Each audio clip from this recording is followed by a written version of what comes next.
So today we know that we are passing through very bad phase of COVID-19, and a month back we never expected that the COVID-19 is going to resurge in 2021.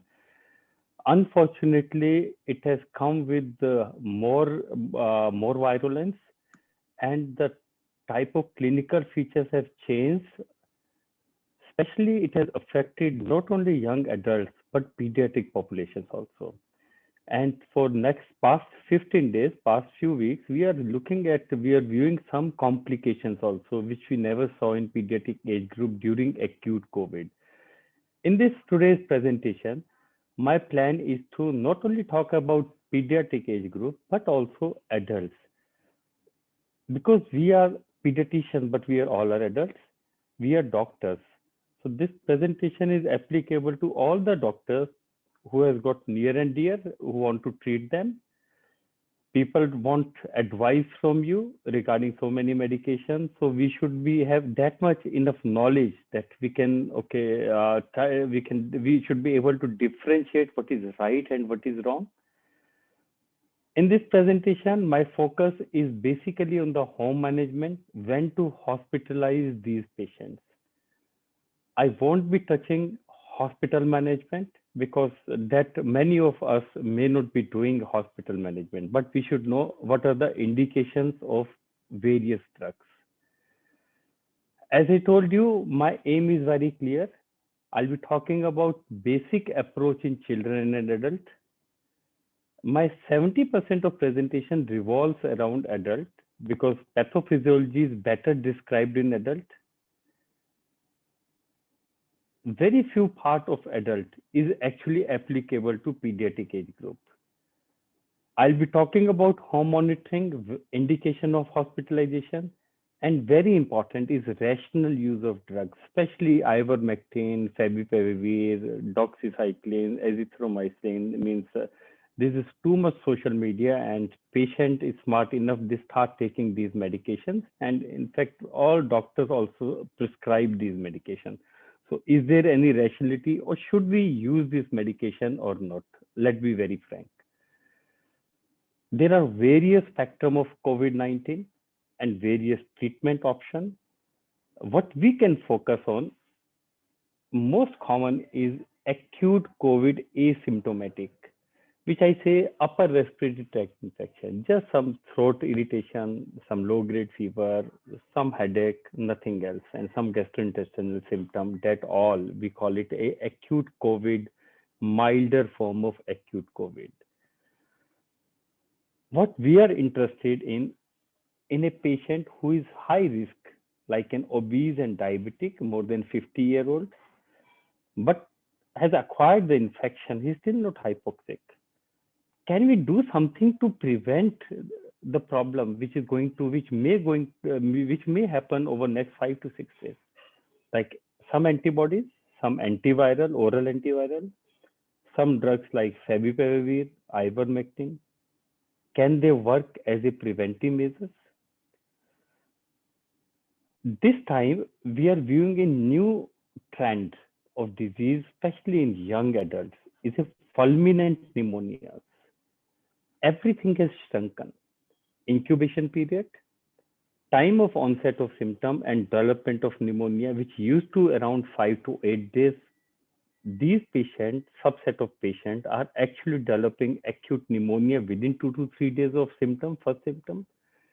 These are real problematic patients, and they don't give you time to understand the disease at all. Very common is 10% of any age group are going to land up in significant pneumonia. We call it lower respiratory tract infection, secondary to acute COVID. So our 90% of the presentation is going to revolve around which subset of patients are going to develop this pneumonia. Government of India is described as a moderate disease where the oxygen saturation drops less than 94 or equal to 94. My aim and my target is to catch them before they desaturate. There's a window period before they desaturate. This window period is unfortunately is not well described in newly, you can say, fulminant pneumonia, but in most of the patients, there's a window period where if we act, you may be able to prevent hypoxemia, because hypoxemia is definitely scary. Once saturation drops to 93, within hours it can drop to 85, 82, and patient can land up in ICU. So my 90% of the presentation, or you can say aim, revolves around early recognition and treat them judiciously. Use of remdesivir, we know that remdesivir presently is not readily available. So is it justified to prescribe remdesivir in all the patients who have pneumonia? Use of enoxaparin, that is blood thinners and steroids. Let's start with some cases. These are pediatric cases. This was a patient who was admitted with us, an 8-day-old with birth asphyxia with respiratory failure. Now, we don't know whether the respiratory failure is because of COVID pneumonia itself or is just a part of birth asphyxia, so it can be colonizer. Second child is a 12-year-old child with severe headache and fever for 5 days. This is very common in OPD practice. You get a call from the family. They are worried about the 12-year-old child having severe headache and fever. We'll try to focus on these type of patients. Third group is gastrointestinal symptom with high-grade continuous fever, loose motion for 3-4 days. So this is very common in this era and this time of the pandemic. Let's take some adults. This is a family of 3, all obese. They live nearby to me. A 77-year-old diabetic, day 6. Just each and every word carries some meaning. Just try to focus on each and every word. See, this is a time of telemedicine. Patient is not in front of me. What we have are these parameters. Day 6, body ache, weakness, and HbA1c 6, so well-controlled diabetes.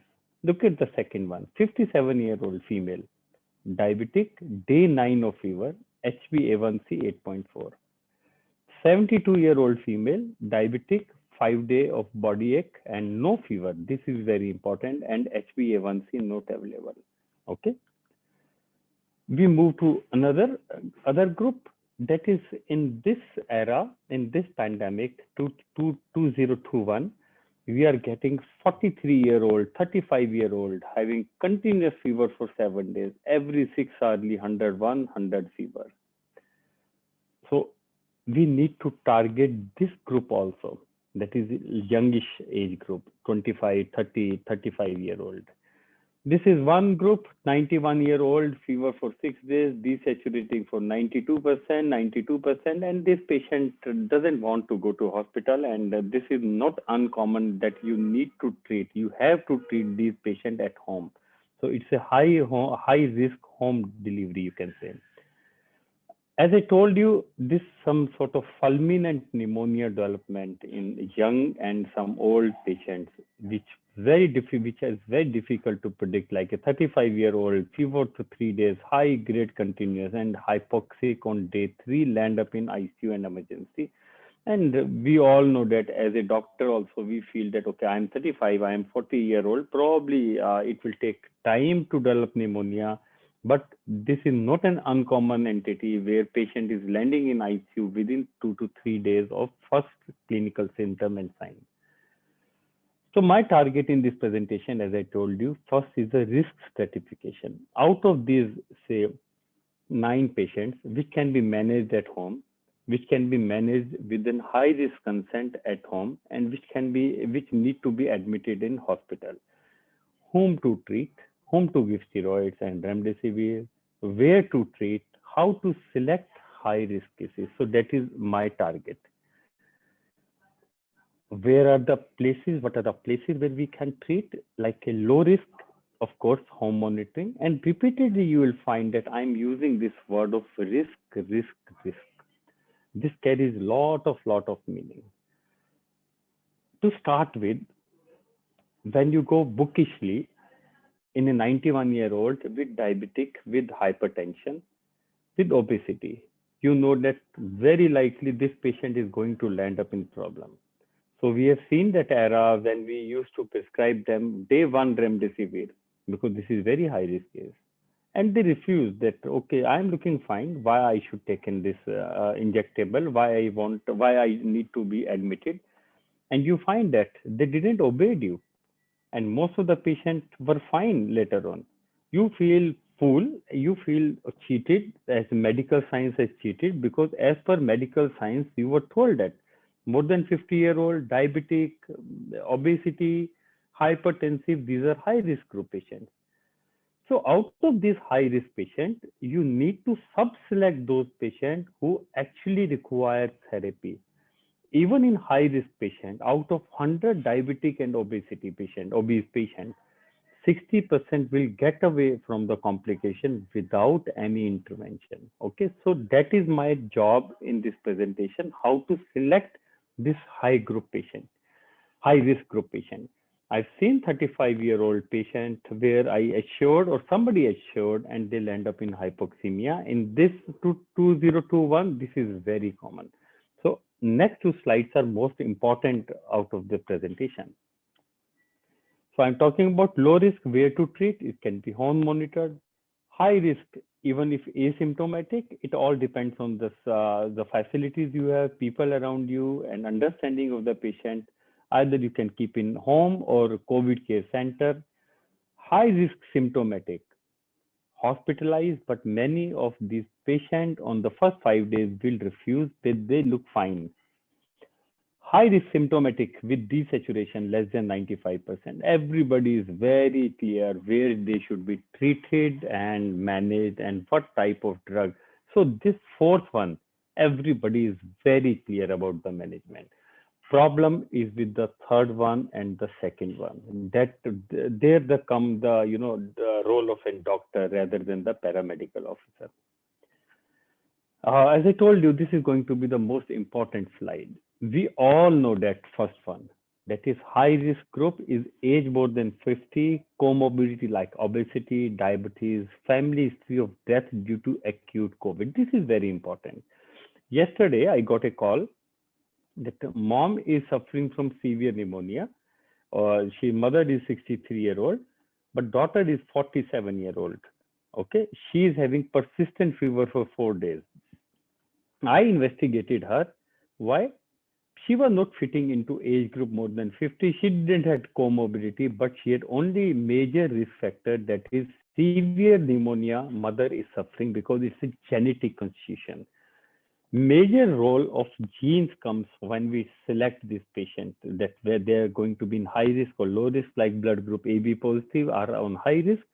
Male sex is on high risk group. Same way, if somebody is suffering, the first relative suffering from severe pneumonia or severe acute COVID, they belong to high risk because they have got same genetic constitution. Today, I came to know regarding that female that she had significant pneumonia. So only one factor she had abnormal, that is her mother was suffering from acute COVID and severe COVID. Now comes the second one, which is applicable to almost all age group, not only just more than 40 or 50. If any patient having persistent fever more than 5 to 7 days, even after 5 to 7 days, 99 or 100 fever is significant.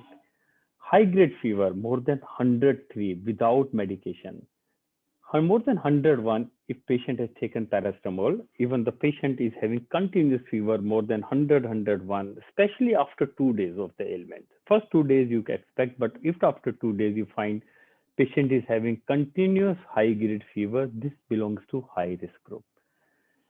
Especially during fever, if there is a lot of chills and rigors, or on day two itself, patient start feeling breathless, though saturation is fine.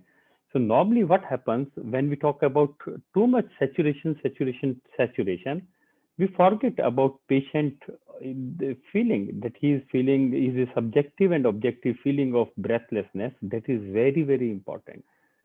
By the virtue of tachypnea, they try to overcome the desaturation. And if somebody is feeling that I'm feeling hypoxic, I'm unhappy, I'm not comfortable, it means he belongs to high risk. Okay. Another important point is to start with patient at 2-3 days fever, then for 4-5 days patient is become afebrile, then there is a biphasic fever. So if fever recur after 5 to 7 days, then this should be taken as an high risk situation. So we select high risk situation, high risk group, then we investigate if required. We'll talk about investigations. We look at the rising inflammatory marker. We look for the significant chest infiltrate in the radiology. We'll try to describe, especially CT chest. There are a lot of CT scoring that confuses. Your relative will give you a report where the CT is moving and you have to find, okay, what type of CT. Can we just based on CT scan decide this patient belongs to a serious group, that is high risk situation, or we can just ignore it? We'll comment on it.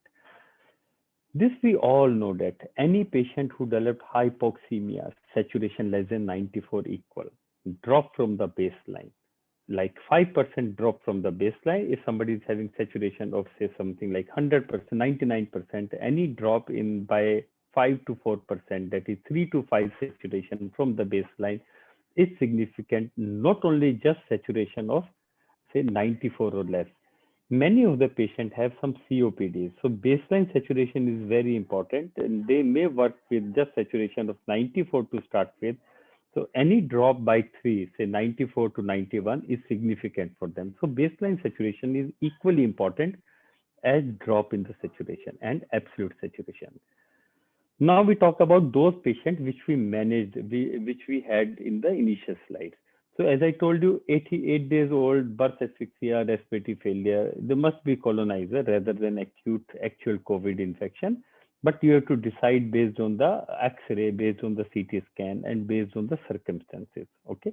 So this is probably, it may be colonizer, because in smaller age group, as small as babies, normally COVID doesn't lead to pneumonia, though exceptions are always there. Now we talk about second one, 12-year-old headache, fever for 5 days.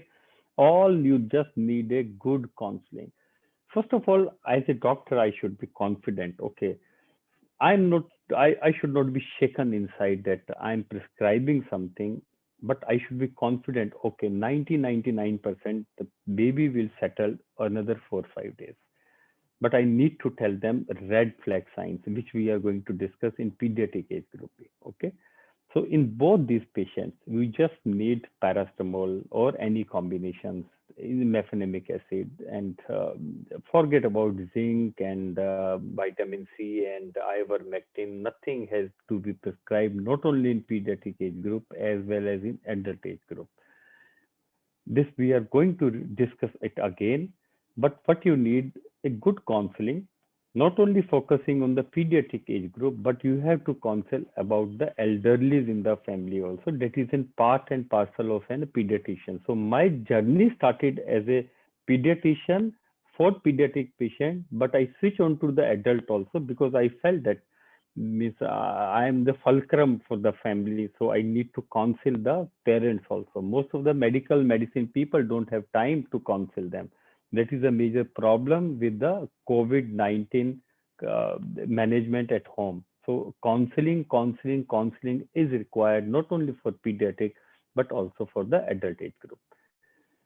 Now we come to the other patient, other subset of patient. Now look at this one, 77-year-old male. So high risk, male is another high risk, diabetes on day 6. So it is on midline. Fine. We know that on day 6, day 7, things changes from URTI to lower respiratory tract infection. Fever is persisting. That is a bad sign. Weakness is there. At times, patient may not have fever, but just weakness, and weakness actually they are desaturating. We call it happy hypoxia, or clinically you call it silent hypoxia. Ask them to put a pulse oximeter. Many of the patient, they will say, no, my pulse oximeter is fine, but you ask them, put a pulse oximeter in front of you. And this patient was actually having borderline saturation. So no doubt you give them steroid before admission, because it may take 6-8 hours for admission. You give them steroid, Medrol 32 milligram in this case, and ask them to admit, because 32 milligram will cover next 6 hours. So there is no hurry. Just allay their apprehension that no hurry, get in bed over next 6 8 hours. I started the treatment and get admitted. Now look at the second one, 57-year-old, again little bit high risk, though female factor is preventive. Again diabetic.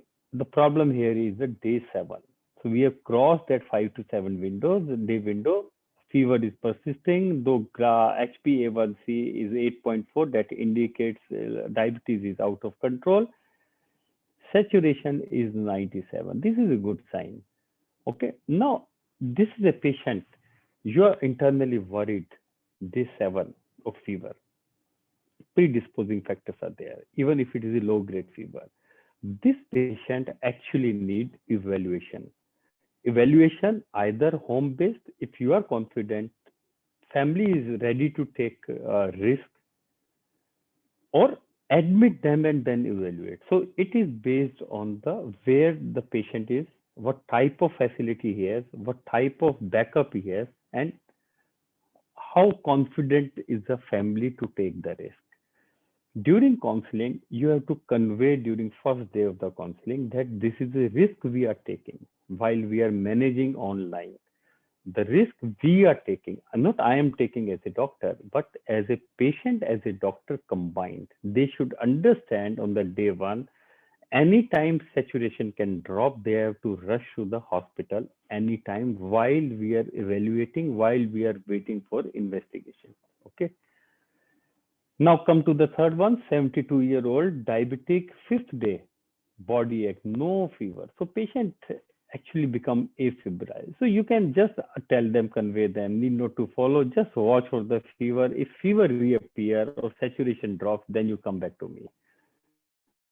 So that out of high risk, that is a low risk. You can drop him from your chasing list.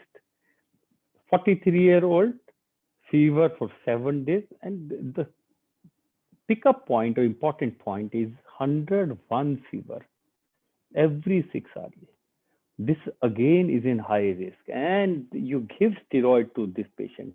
Don't wait for CT scan or any investigation. Give one dose of steroid, then send investigations for and or you may ask the patient to book the bed. So this patient came 2 days back. I told him that okay, you book the bed, you start taking steroid, get your HRCT and other investigations, and either you get admitted or give me the feedback. So yesterday I found that his HRCT CBT score was 11 plus, and after giving steroid, his fever has much settled, and he's quite doing quite well. And CRP is not very high, so he's being treated on home basis. So, but you know that how to approach. There will be subset of patient who may not respond to a dose of steroid. 91-year-old still at home therapy, and because she refused to move to the hospital, she was given all drugs at home, and presently she is not very stable, just borderline. And 35-year-old who is dipping and who dipped within 2 3 days, and to recognize them, only one factor I could find. If you find first 3 days continuous 102 plus fever. As I told you previously, I told you 101, 102 during first 2 days is fine. But if you find it is crossing 2 days and it is continuous very high grade fever, these patients should not be neglected. What are the prerequisites when we talk about home care? It arrange management should be written. I'll show you the type of paper or type of form I give to the patient. Without that form, I don't chase these patients, and that is very clear. If they want to survive, if they want to have a home care, they have to do some labor. Either they have some young person who is going to do labor, or themselves. Most of them are even desaturating or otherwise well. So they have to do some written care, means they have to give some feedback in form of writing. I give them manage emergency plan, monitoring and follow-up plan. Pulse oximeter is essential. Caregivers should be available. Yesterday, there were one male and one female in outskirts of Kanpur, and son was sitting in Dubai, and their understanding of the disease was very poor. So it was very difficult to manage them. Okay, so you need a smart caregiver around. Nearby healthcare facility like metro, home collection facility should be there. Isolation facility with separate washroom. We all know that it should be there. Very important is controllable anxiety. There are many patients will say that, okay, doctor साहब कुछ हो तो नहीं जाएगा. No, these type of patients you cannot manage. They should understand they want home care. That's why you are taking the risk. So that is very, very important when we talk about anxiety. It should be controllable anxiety, especially you have counseled enough, then it should be controllable anxiety, not only of the patient, also of the family. And if possible, oxygen cylinder. Otherwise, a steroid dose should be there with them, because 9-10 p.m. they can desaturate and they should take a steroid and they can move to the hospital. And the combination of diabetes with obesity should not be treated as this is a combination which is the worst combination. Uncontrolled diabetes and morbid obesity more than 30 BMI should not be treated at home. And this is a form, and I'll pass on the form to everybody. This is a form everybody fills up, because each and everything, every word is important. Age more than 40, less than 50. Sex, we know that male. Blood group AB positive is problematic. Hypertension, diabetes, weight, height, and day of symptoms. Suppose you call me, I am having fever, I am having loose motion, I am having, chills and rigor. If you are having this problem during first 2 days, I'm fine with, okay. But the same symptom, even low grade fever on day 5 to day 8 is important. So I need to know what day of symptom is important. Baseline oxygen saturation is very important. This we have already emphasized. CRP, suppose initially it was 2 and after 3-5 days it is now 18, after it becomes 35. So it may not be absolutely high, that is 35 is not very high, but rising trend. D-dimer, of course, rising trend of the D-dimer. And very important, many of the physicians give steroid. They feel that, okay, patient will feel good. They start steroid within first 5 days. That is not good for the patient. What happens? Patient afebrile on day 5, but he is taking 2 milligram Madrol or Dexa. Probably this low steroid probably has suppressed the symptom. So fever may not be there, but actually he is having significant disease. So type of steroid, dose of steroid which he has taken is very important. That's why without this chart, it's impossible to manage not only OPD on OPD basis, but also indoor patients.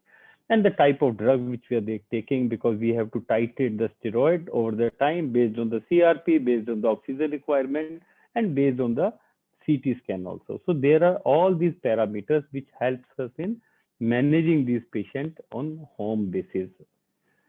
Now, this was a patient, 42-year-old and non-diabetic, non-obese. This was one of the exceptional case last year. But this patient, this type of patient is actually has become routine now. Now, look at all the family members are there. Okay, because if you prescribe some medicine or if you ask them, okay, get yourself admitted, very suddenly, very within 1 minute, you'll get call from a bua, call from mom. So when we talk about counseling, it has to be family counseling. All members should be there. Fine, that will decrease your headache. Second, during counseling, I always ask the patient to apply the pulse oximeter. Okay, and you will find that at times these things fluctuate. And during my talk, during my counseling, I found that it started with 96, it dropped to 91. Twice it happened over 15 minutes. That is significant sign that this patient is in problem. Now, it was 7 p.m. in the evening. I started counseling this patient and I told them, okay, I found that patient is desaturating, even if he is young. And fever was persisting more than 8 days, another high risk symptom. So I told them, get an immediate CT scan and ask him to better to get himself admitted, because saturation is 91. But I knew that patient won't agree, because he was looking fine, he was eating well, and these are, we call it hypoxic.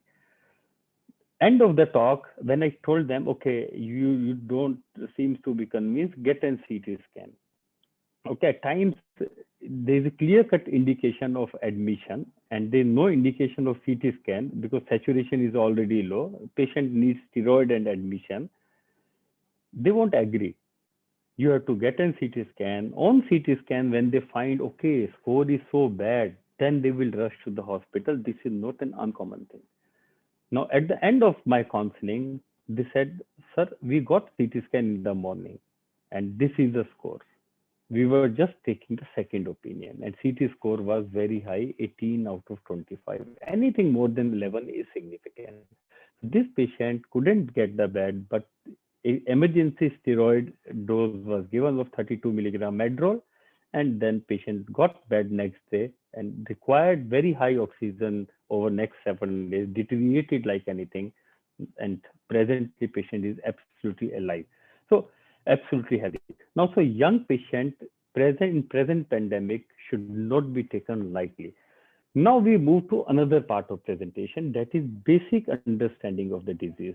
That will give you an insight that is based on evidence. We know that evidence is hear and say, and is most of time is experimental, not good evidence. Evidence-based studies are there. Of course, experience with clinical examples, and we'll try to formulate recommendations. Now we come to the management part. Management part involves pathogenesis. This is the most important, that gives an insight. We'll talk about something about diagnosis and monitoring and treatment. These are going to be the next 3 points which I'm going to focus. This is very important slide other than the high risk one. Now imagine this is a zero. The patient, not a patient, I'll call it a human, got exposure of some virus, of the COVID virus. Okay. Now, next 5 days, this is incubation period. Following that, patient can have symptoms or patient can be asymptomatic.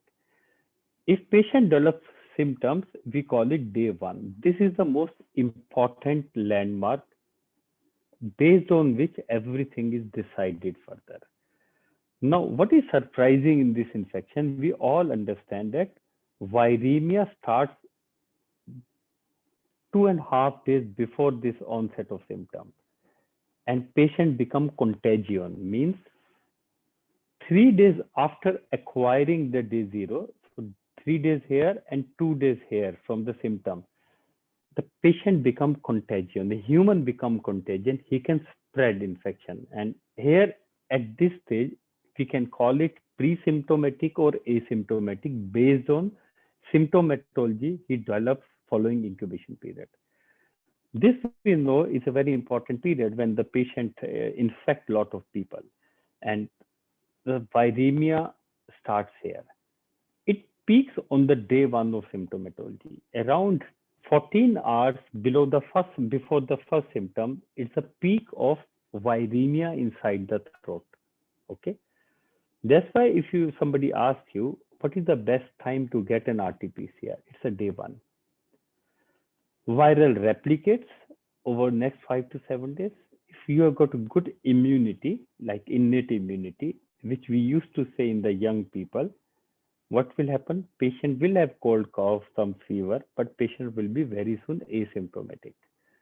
But in a patient where there are a lot of predisposing factors, as I told you, there are some hidden predisposing factors, we call it genetics, or you can say kismat.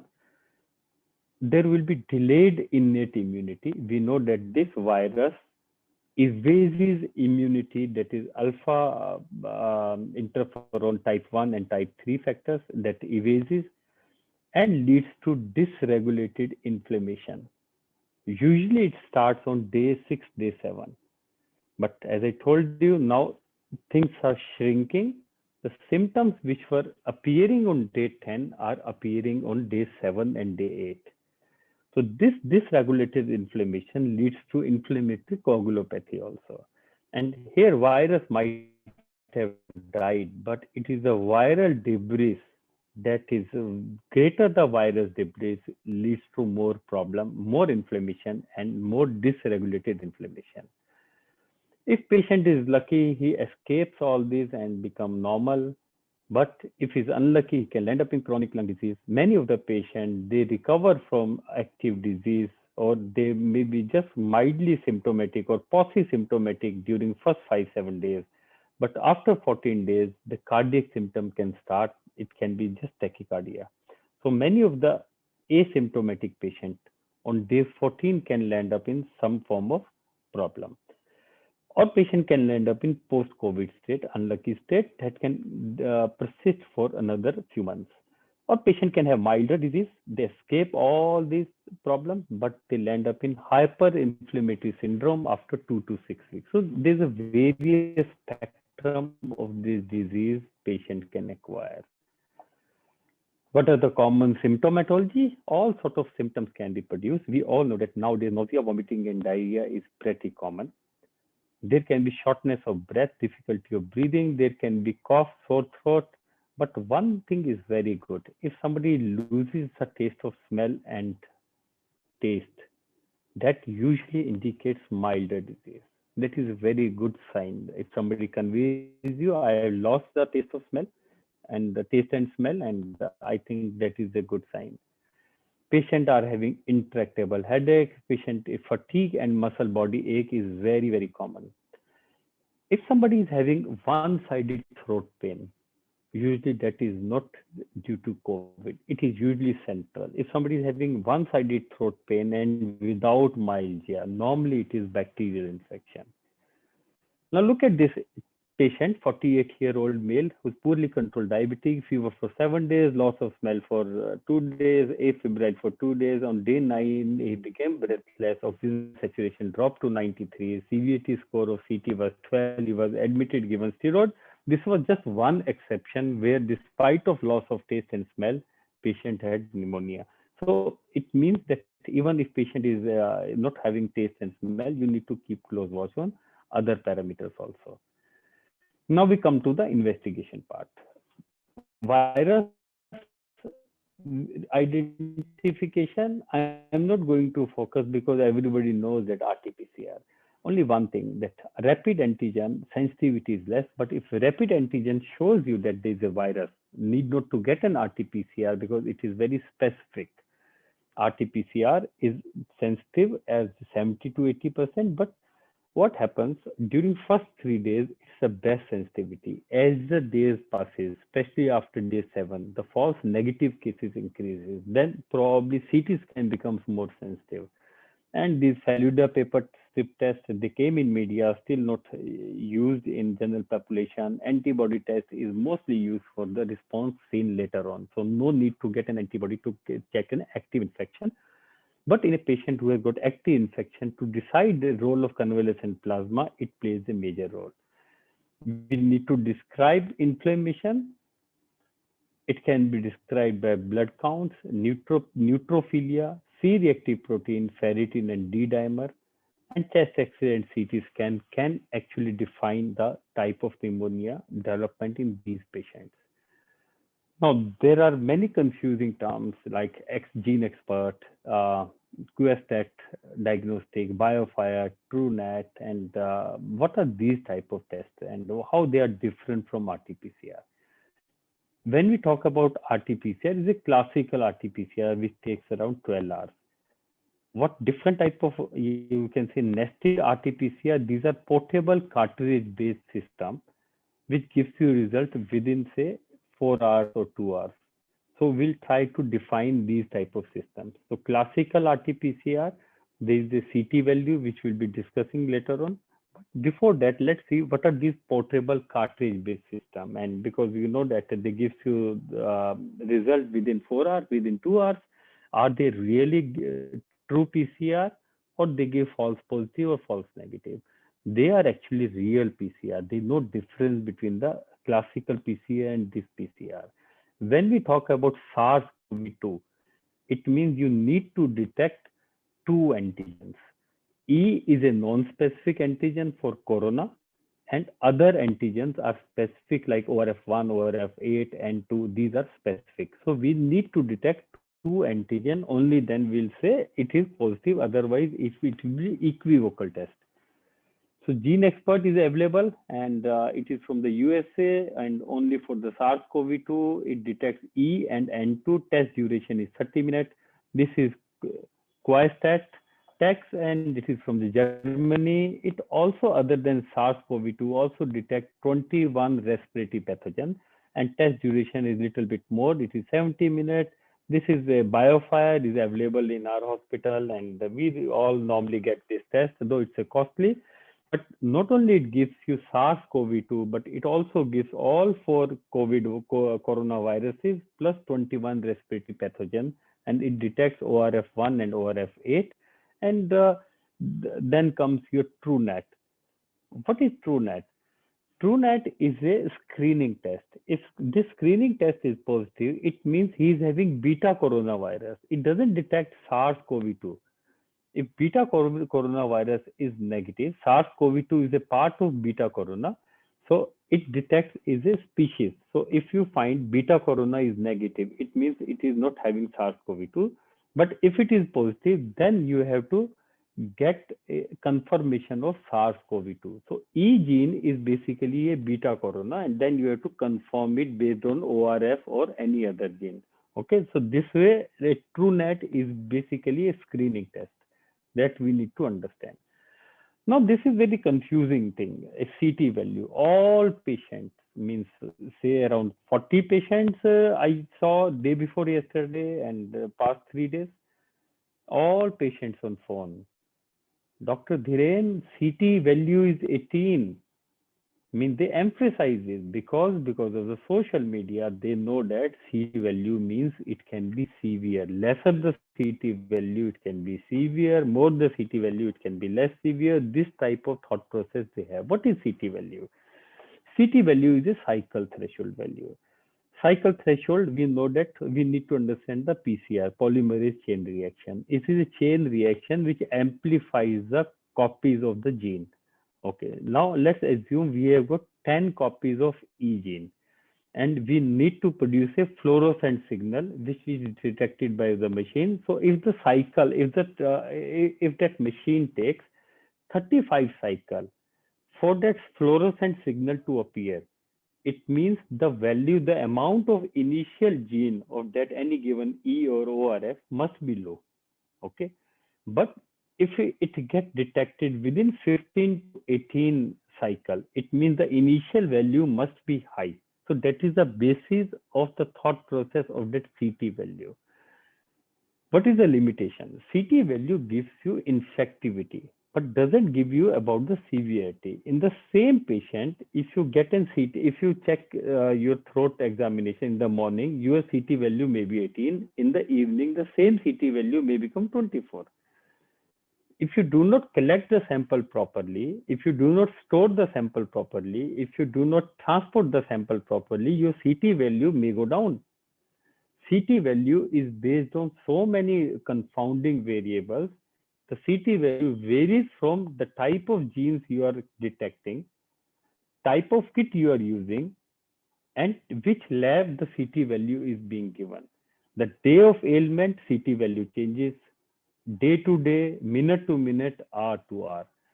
We assume that viral load is highest during first week of the symptom onset. So initially CT value should be low, then CT value become high. But that is not followed. A CT value of 34 may be a little bit less infectious, but unless you don't prove it that the sample was taken adequately, stored adequately, preserved adequately, you cannot comment on infectivity also. It can be falsely high, it can be falsely low. So CT value doesn't carry any meaning, and ICMR should on the patient report. Now we come to other part. Here we are describing the inflammation.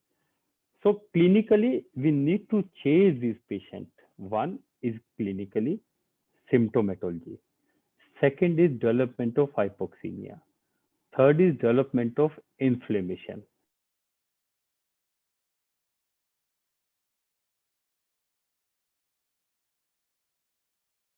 All patients should be followed by four parameters: clinical, hypoxemia, radiologically and investigation wise, depending what type of patient is. Is it high risk or low risk? You low risk, you need not to chase these tests and these reports.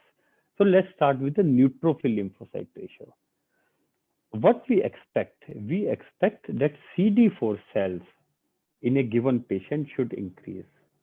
So your lymphocytes are actually fighting people.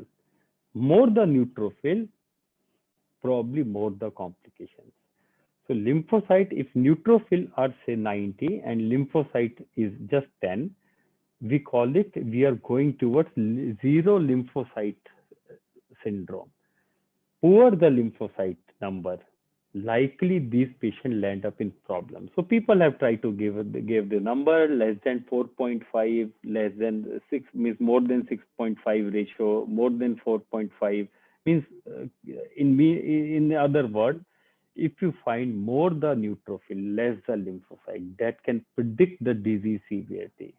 Like most of the patients, you will find that who land up in major problem, their lymphocyte may be just 5, 10, 20%, 5, 10, 8%, not more than 10%. So these are the patients who actually had neutrophilic lymphocyte ratio very altered, more than 4, more than 6. So this is an altered neutrophilic lymphocyte ratio. The basis is that these patients having lymphopenia. Alone NLR ratio should not be considered as a sign of seriousness. Now we come to very popular, that is CRP. As a pediatrician, 10, 20 CRP doesn't bother you for 20, 30 years. Now in this age group, 10, 20, 18, 15 CRP is also taken as a significant, especially if it is rising. Question arises whenever one gets a report on the day one, they feel, should I get the the CRP done? Because he's worried, he's really worried. They start getting tests on day one. It has no value. Zero CRP on day one doesn't carry any value. Best is day 4, day 5, when you expect that disease is now turning into pneumonia. Okay. So in a high risk individual, best time is day 5 to day 7. It is not indicated on the day 1. Now, imagine a patient who is having persistence of fever, little bit hypoxemia. You decide, okay, you take steroid. Okay, now his CRP to start was just 2, and when on day 7 it has become 16.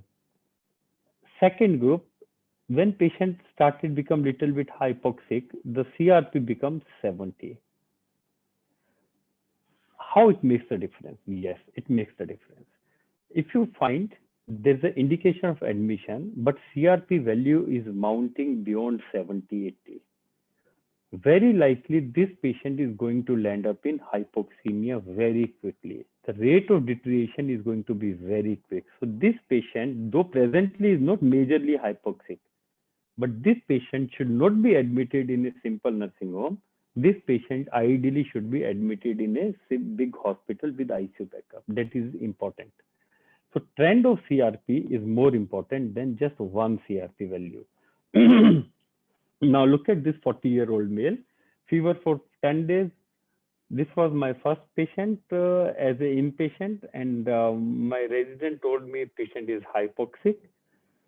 Day 3 of admission, patient was already taking Dexona for 6 milligram twice a day. Chest X-ray showed infiltration. In the morning, we found he was hypoxic with 10-liter oxygen.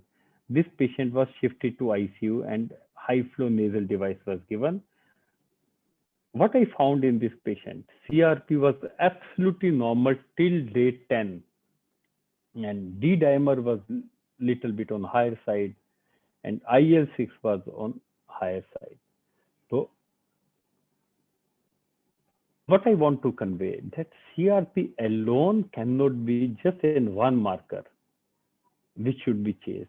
And look at the chest X-ray was not that bad except some shadows here, some shadows here. So we need to chase each and every patient, not only by inflammatory marker, clinically, hypoxemic wise, inflammatory marker, and radiologically.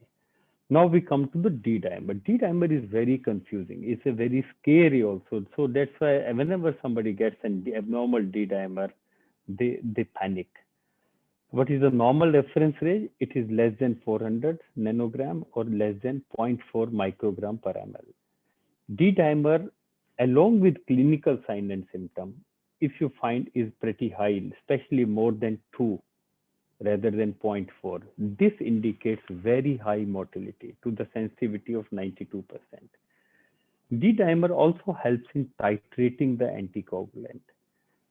Unfortunately, the report of the D-dimer requires a lot of exclusions, like false positive report of D-dimer can be due to just lipemia. Many of these patients do not have fasting samples. Many of these patients have high triglyceride level. Many of these patients have some elevated bilirubin level or rheumatoid factors or some intravascular hemolysis. This all lead to false positivity.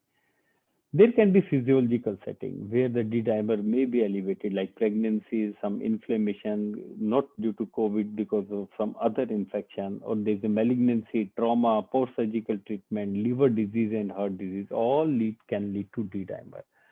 So what is important?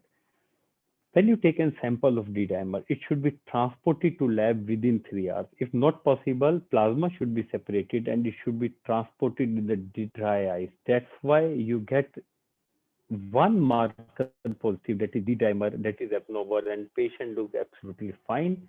That can lead to lot of unnecessary chaos and unnecessary anxiety. Now we come to the interleukin 6. Interleukin 6 is a, you can say, CRP is a surrogate marker of interleukin 6. Only problem with the interleukin 6 is the sample collection and transportation. The problem is that if you do not collect the sample, it can become falsely high. Not always correspond to the CRP, but maximally we can say CRP is a surrogate marker of interleukin 6. If any given patient, genuine CRP and interleukin 6 is rising, if you combine both, definitely this indicates that disease is progressing.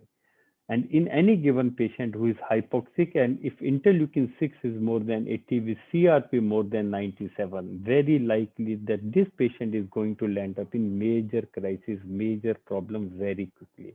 I'll give an example. This was a 56-year-old man who deteriorated on day 13, though at that time patient was having high grade fever on day 1, day 2, day 3. So he received remdesivir and enoxaparin on day 5 till day 5 itself. But look at, I want you to focus on day 14 and day 15. Patient was persistently having some little bit low grade fever on day 8 onward also. But the CRP and the D-dimer and your ferritin, LDH, absolutely normal. But on day 14, what we found that CRP has jumped 4 times. And the same time, your IL-6 also. So disease is matching, fever is persisting, patient is having high CRP, rising CRP, and now IL-6 is also corresponding. Patient saturation here is 98, 96, absolutely normal on day 14. Now at day 15, when patient started desaturating in the evening, look at the trend of the CRP. So the trend of CRP was able to convey us that something is wrong in this patient before actually patient desaturate. And my aim in this presentation is to predict any downward trend before the patient actually desaturates. So trend of CRP is very important. So day 5, day 6, the symptomatology is persisting. You can get this value every 3rd to 4th day, depending on the severity and high risk features. Now we come to the ferritin. We all know that ferritin is a marker of macrophage activity. Increase in ferritin may indicate thrombosis, especially in the diabetics. But what we have seen, ferritin is the last marker which returned to the normal. There is a lag period of 5 days after CRP. Ferritin is a good marker in MISC, that is in pediatric age group. It's not a very good marker in adult, but in some of the patients, if ferritin is especially more than 700 to 1000 plus, it should not be neglected. There were two patients I've seen over say past 1 year out of say 3000 patients. where CRP was absolutely normal, IL-6 was absolutely normal, only ferritin was rising 1000, 1500, 2000, and these patients land up in macrophage activation. 5 days back, I found three patients in younger age group in this era in 2021, where TLC was 2500, your ferritin was rising 750, 1000, and your liver functions were deranged, and these patients, CRP was almost normal. These patients actually required IVIG. So what is important is not only rising ferritin, deranged liver function, and cytopenia if patient is developing, likely that this patient is landing in macrophage activation. Now we come to the second part of the presentation, that is chest imaging.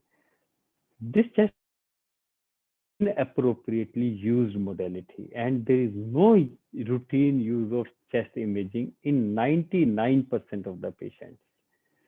What are the modalities of chest imaging? These can be chest X-ray, which is least sensitive, HRCT more sensitive, and ultrasound chest that is least evaluated because you don't have ultrasound machine in this COVID wards other than ICUs. What is the indication of chest imaging? This is very, very, very confusing. When you should go for chest imaging? I'm suffering from COVID. My oxygen saturation dropped from 94 to 93. I need steroid. What I need? I don't need anything else. I don't need CRP. I don't need procalcitonin. I don't need chest imaging. Management is very clear. Fine. So a patient who is hypoxic, don't waste your time on chest imaging. Admit them, give them steroid. Fine. Now look at another group of the patient where RT-PCR is constantly negative. We know that RT-PCR has got some sensitivity during first 5 days, then false negativity comes. Say a 7-day patient RT-PCR is twice negative, but patient is hypoxic. You need to do something. Clinically, you are suspecting. In this chest imaging, after 5 days is almost 95 to 97% sensitive, and my figure will be almost 100% sensitive. None of the patient I've seen who is having symptoms with normal CT chest after 5 days of symptomatology. Or you're totally confused about the differential diagnosis. Or some complication has happened in an inpatient because of hypoxemia. Only then you get an HRCT. And very useful is confusing markers. A 7th day, 8th day young patient or old predisposed patient, persistence of fever, markers are not high, and you want to take decision of regarding steroids and other indicators, then HRCT is very helpful. Look at this patient which we described previously, a 43-year-old with fever for 7 days. Okay, 7 days is very important. Every 6 hours it is 101, so high grade fever. Look at the HRCT. Its CBAT score is 11. Total leukocyte count is low, and lymphocyte is just 8%. CRP is still normal. So, but your HRCT and high grade fever actually helped you in taking this decision of admission or giving steroid in this group of the patient. Now we come to the CT chest. We all know that you don't need high resolution. A CT chest with low radiation exposure protocol should be sufficient. And good point is that you don't need expirative film. You just need an inspirative film. If you've got very good fast CT scan, you just need 6 seconds. So it should be non-contrast. It should not be contrast CT scan unless you're thinking of some thrombus there. What is expected in HRCT? The expectations when HRCT is going to be positive, what we expect in an asymptomatic patient, you are actually wasting the resources because 46% it may be normal. In a symptomatic patient, if you get a CT scan within 5 days, 13% chance it may turn out to be normal. But after 5 days, the sensitivity is as high as 97 to 99%. What we expect? We start with ground glassing appearance. This is ground glassing appearance. This one is ground glassing. This one is ground glassing. What is ground glassing? Look at this vessel. You look at this vessel. This is blood vessel. This one is a blood vessel. This one is a blood vessel. And If you find an hazy cover, but beyond that, you are able to view the blood vessel. You can watch this blood vessel. You can see this blood vessel beyond that haziness. You call it ground glassing hazing. This is a classical finding, peripheral ground glassing appearance, where you are able to view the bronchovascular marking is classical and the initial findings. As the disease progresses, it becomes crazy paving. Crazy paving is like a septa thickening superimposed over ground glassing. We call it crazy paving. As the disease progresses, the vessels behind that whiteness start disappearing because the whiteness further increases, which obscures that vessel vascularity, or you can say vessel radio opacity. Then we call it consolidation. So if you find a patient who has sent you CT, there's a lot of consolidation. It means the disease has progressed actually. And the last stage is your ARDS. Okay, so there's the various stages of the ARDS which you can define on CT scan. So over the time, CT changes to start with first 5 days, just subcellular ground glass, then 5 to 8 days, extensive ground glassing, then crazy pavement, then your consolidation, and then your fibrosis also starts. So at times, patient within 5 days can land up in fibrosis also, along with ground glassing. So all depends on the how fulminant the disease is. Now comes the scoring. One is CORAD scoring. CORAD scoring is a classification, is a standard classification reporting system where you diagnose whether based on scoring system you're able to diagnose CORAD COVID or not. Okay. Second is the severity score, where we are sure that patient is suffering from COVID, but how much the lung is involved. Whenever 50% of lung is involved, we say it is a severe disease, or you can say moderate to severe disease.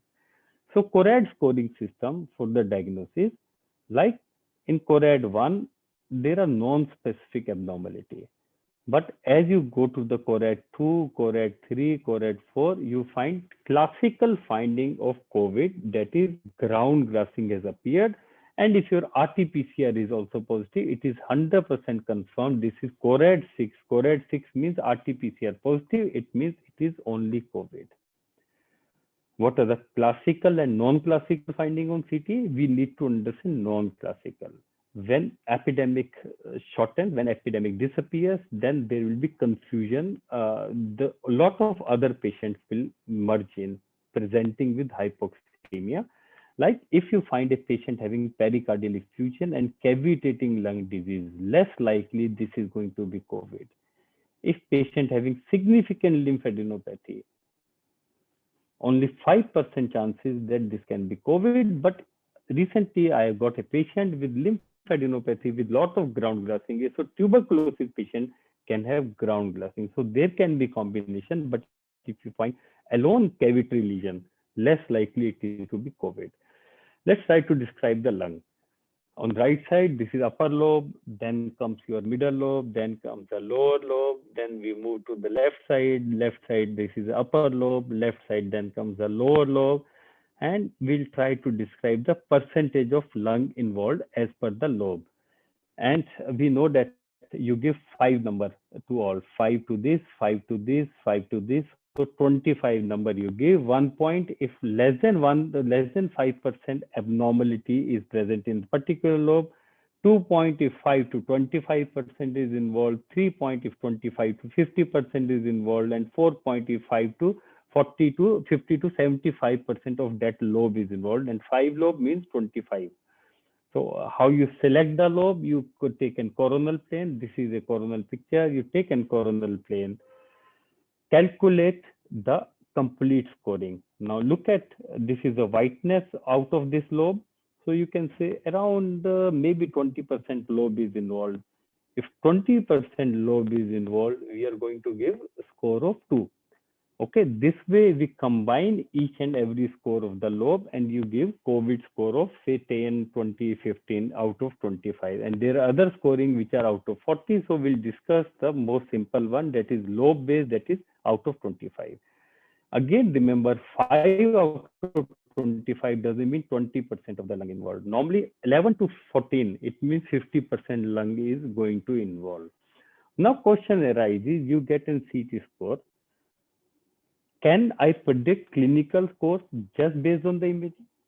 No. Let's try to describe what is the severity score. Severity score can be less than 17, less than 7, 8 to 17, moderate, severe is more than 18. What I am interested? I'm interested in this 8 to 17. In absence of hypoxemia, that is the cardinal sign, can my CT scan can detect a moderately severe patient, or I need to wait for hypoxemia? That was the crux of this whole presentation. Fine.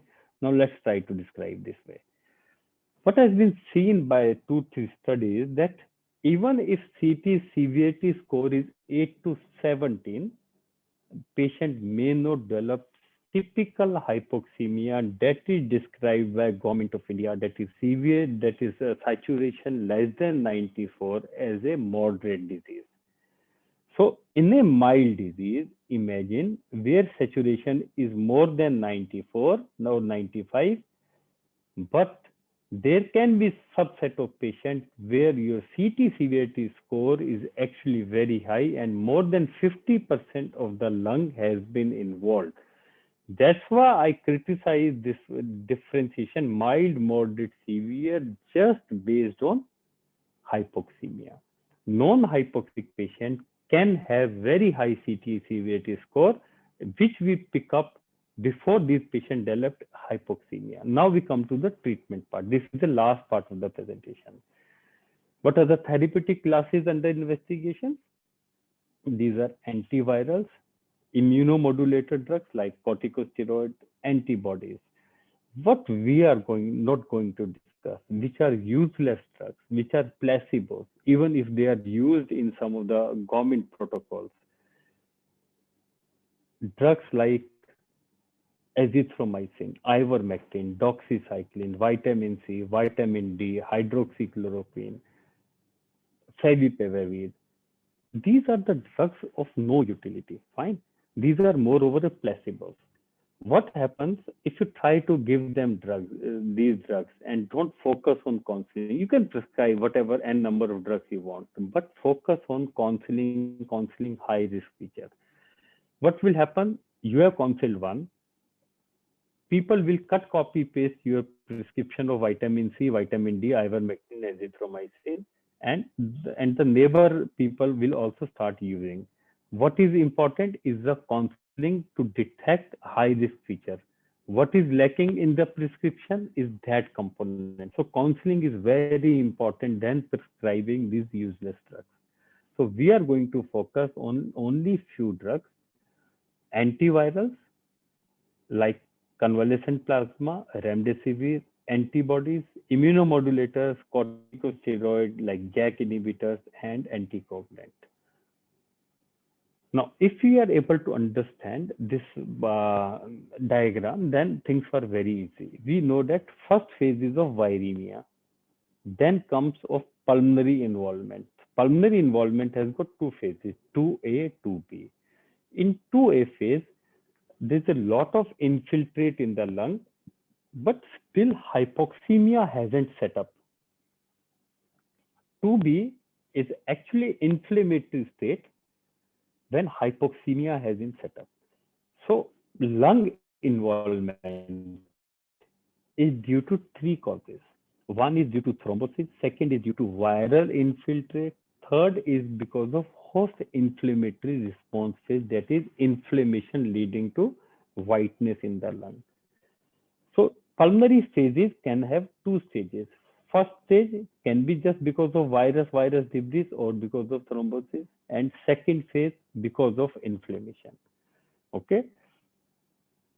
During first phase, there may be a role of remdesivir. But when disease is very advanced, then there is no role of remdesivir, especially after 12th day. Antibodies, ready-made antibodies in form of monoclonal antibodies or cocktail of antibodies, which Trump got, has got initial role when disease hasn't set in, that is during first 5 days. And same the polyclonal convalescent paralysis. Suppose a patient who comes on day one, hardly any patient develop pneumonia, but it belongs to high risk. In this group of patients, you check an antibodies. If antibodies hasn't developed, this may be a time where you give polyclonal convalescent sera. But what happens? What is happening in India? Most of the patients from where you are going to get polyclonal convalescent sera has acquired disease last year. Now virus has mutated, so we don't know that sera is going to work or not. Most of the patients land up in ICU on day 7 to day 8. 90% of the patient develop antibodies, their own antibodies on day 7. So there is no use of polyclonal convalescent sera in Indian admitted patients. Most of the doctors prescribe because this has been hyped up and everybody feels that this is a Ramban, especially when patient is going down. So that's why I always say that convalescent sera doesn't have any value in acute severe pneumonia, especially after day 7. And before day 7, hardly any patient lands up in severe pneumonia, except few which I described. Now, when you find that, okay, either patient is becoming hypoxic or lot of infiltrates in the lung, that is within 10 days, the role of remdesivir arises. Steroid role arises whenever there is inflammation or whenever there is a hypoxemia. Anticoagulant, whenever you find you're prescribing steroid or there's a lot of infiltrate in the lung, the role of anticoagulants comes. So this is a controversial therapy which is not available. And what are the indications, contraindications? I gave you the glimpse and little bit detail in the next slides. Indication out of the studies. There is a lot of controversy. On one hand, we say that remdesivir is not indicated because WHO says it's of no use as per their trial. Okay. Second trial is like one is a solidarity trial by WHO, other trial is by ACTT trial. We say that okay, it is going to be useful and everybody is using. The clinician who has managed this drug, this disease, we know that remdesivir works. Actually, remdesivir is not a very efficient drug. It is a less efficient drug. We are using this drug because no alternative is available. Why? There are two thoughts: that it's not useful, it is useful because the type of studies has been done. Like WHO, the solidarity trial used the endpoint as a mortality. There is hardly any mortality in India, not more than 2%. Mortality, more than mortality, is a morbidity, that is the lung involvement. So the studies which are done on remdesivir trials, especially ACT studies, says that it improves the quality of life, it improves the lung infiltration, it improves the oxygenation rather than the mortality. So that is very important. So if I summarize, practically you need to give remdesivir if you find there is a progressive pneumonia and it has just started, oxygen saturation has started dropping and you just used oxygen and patient is progressing, and like a CT severity score 11 plus with little bit hypoxemia, that is the best patient which has been studied to have best benefit of remdesivir. Some patients, like high-risk patients, before even setting up for hypoxemia, but there is a significant chest infiltrate. You can use in this patient. Best result if you use early, that is within 10 to 12 days, and you avoid in pregnancy EGFR less than 30, HGOT, SGPT more than 5 times. It is very, very safe drug. There is no issue even in newborn who is more than 3.5 kg, you can use it. Now we come to the corticosteroid. What are the indications, dose and duration, and how to taper it? This is a very controversial thing. One thing is very clear: first 5 to 7 days, unless patient is not hypoxic, don't use this drug. We all know that it is very clear in any given patient who is hypoxemic. This is the drug of choice. Only this drug makes a difference from the outcome, that is death mortality, morbidity. If patient is having minimal oxygen requirement, you can use either tablet medrol or methylprednisolone 40 to 60 milligram or zero point 0.5 to 1 milligram per kg for 3 to 5 days, then you taper it. Ideally, it should be used for 10 days and then it should be taper it. Then you should taper, especially in hypoxemia. If you are using a patient there are two, three subset of patients. Day 7, you find lot of lung infiltrate, but still no hypoxemia set. Then you use low dose steroid, enoxaparin. These are the two agents. Second group is not only there is lot of lung infiltrate, also there is little bit hypoxemia. Then you give little bit higher dose of methylprednisolone along with enoxaparin. So enoxaparin blood thinner is must whenever you find lot of lung infiltrates are there. So out of box is a patient who has persistent fever, say 7th day, 9th day, you find little bit inflammatory markers are high, CT scoring say 8, 9, 10, but still hypoxemia is not there. Then you use steroid for 3 to 5 days. You may not to taper it, you can stop. But if hypoxemia is the reason, then you need to taper it and you need to give for at least 10 days with one dose, then titrate it, then gradually taper it over next 2 to 3 weeks. Now look at this patient, a 43-year-old, where I started steroid because of persistence of fever, CT score of 11. So I started this patient on medrol 32 milligram once a day and enoxaparin. Today he is much better. His TLC is 2300, CRP was 9. Now we come to the last part of the presentation, that is the coagulopathy.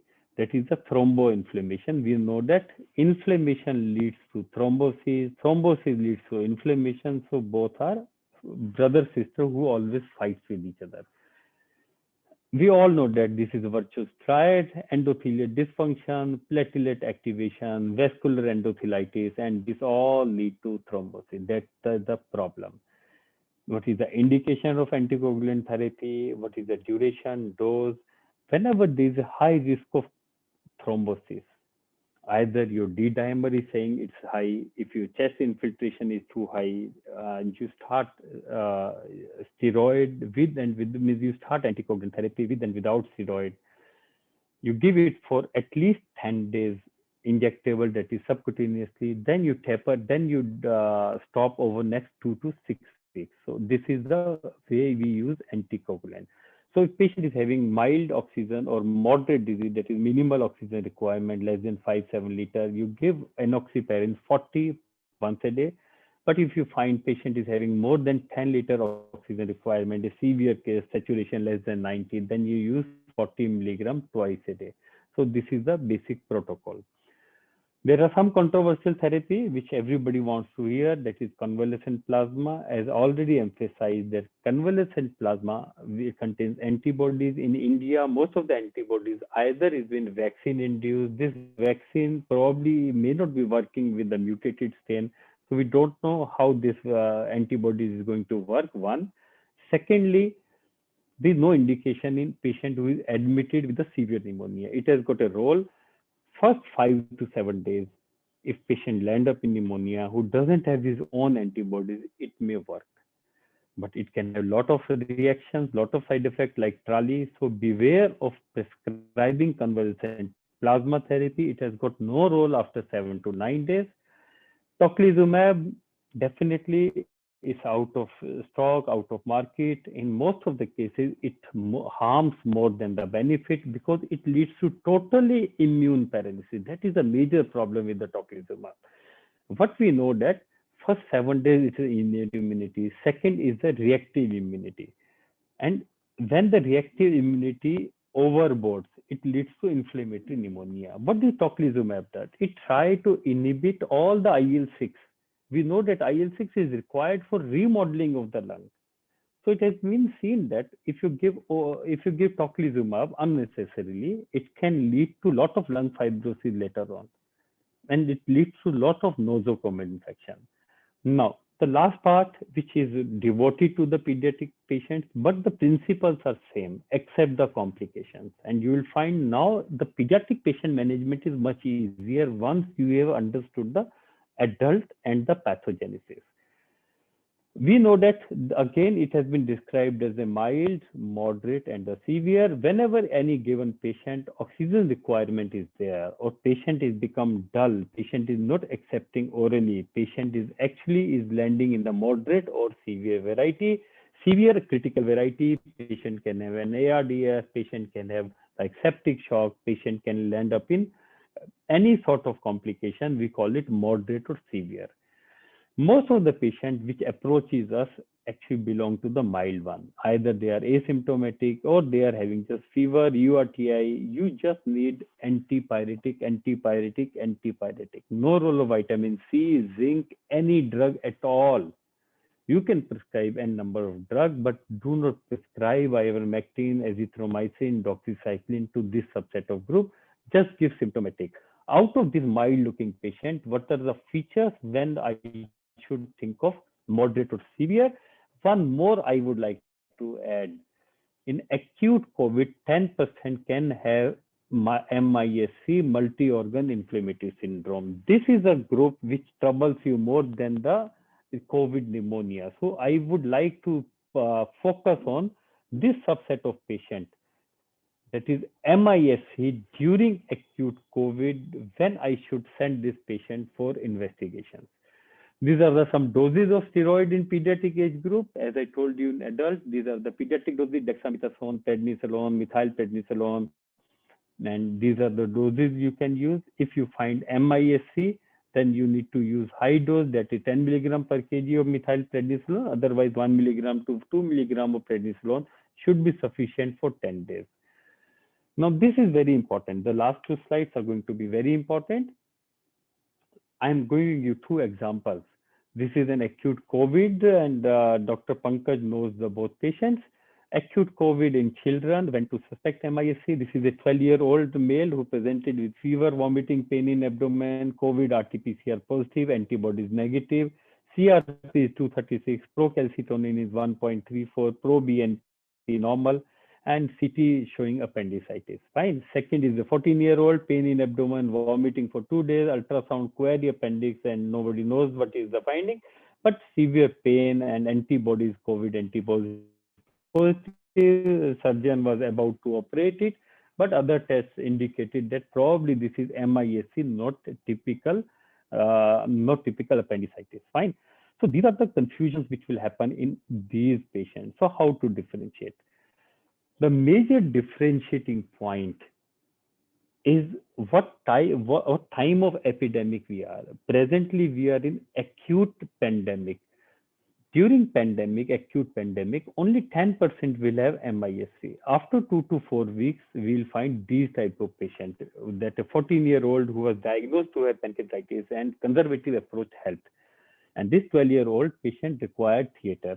Though he was COVID antibody positive, CRP and procalcitonin are going to be high. So how to differentiate the two? What we have seen in MISC, your procalcitonin is very, very high, very, very high. Yesterday, we had a patient who developed 106 fever, 2-year-old, and this on day 3 itself. The procalcitonin was 146, and other markers like pro-BNP was high, CRP was high. This patient was given IVIG, okay, even during acute COVID. So during acute COVID, how to differentiate? Any patient who is developing fever more than 102 to 103 even after 4 days, especially associated with conjunctival congestion, abdominal rash, or abdominal or rash over the skin, any area, you should start thinking of MISC, not a non-MISC, simple COVID leading to fever. Or if you find multi-organ involvement like myocardium or Kawasaki disease-like presentation or toxic shock syndrome, blood pressure is going down, especially after day 2, day 5, and it is accompanied with the severe pain in abdomen. You think of something else than other COVID. What we can do, just get an CRP on day 6, day 7 if patient is persistently having high grade fever. In these patients, you will have high TLC, high procalcitonin, very high procalcitonin, more than 20, 25, but looks like a viral etiology. BNP, pro-BNP will be high, and most important is other causes to be ruled out only then think of MISC. So to conclude my presentation, and I haven't covered many topics, many inpatient management here. Risk stratification is the most important. Risk stratification. That is the first step. Whom should be chased? Whom should be just need not to follow them. As I told you, 85% of the patient do not need treatment, whether ivermectin, doxycycline, azithromycin, vitamin C, zinc, whatever you want to prescribe, but don't emphasize that these are going to cure you. Monitoring is the key to success. Lab and radiological workup to be done judiciously in a given subset of patients who look mild, but probably they can progress to the moderate and severe disease very quickly. Tests should be interpreted in clinical context like D-dimer, IL-6. They can have false positivity. So look at your patient and treat the patient, not just the reports.